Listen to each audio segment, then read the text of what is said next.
Patricia made a comment on Discord about ferts killing the fish tank. Could you elaborate or send me to a YouTube that you did that addresses the issue? I don't know that I've dealt with it specifically in a video.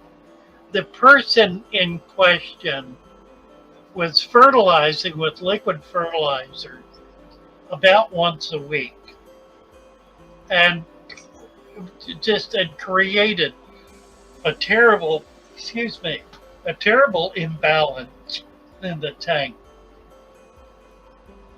which was killing the fish. I mean, he was having all kinds of problems. It wasn't the fert specifically that did it.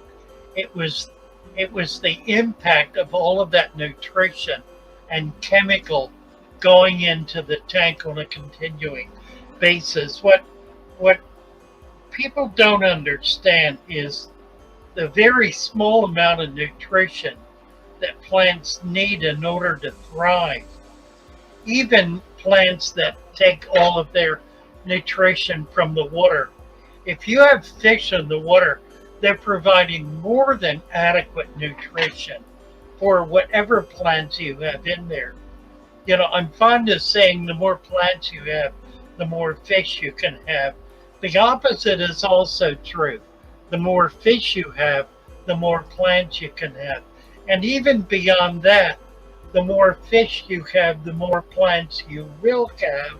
The more plants you have, the more fish you will have.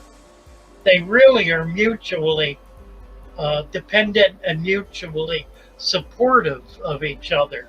So if you've got plants in your tank with a lot of fish, you're going to wind up with a lot more plants. A lot of plants and a few fish, you'll wind up with a lot more fish. Fertilizer is something that occurs naturally. The fish in the tank cause it. You know, we need fertilizer in gardens that are starved, that are not organically balanced gardens. Our tank is an organically balanced environment. It does not need fertilizer.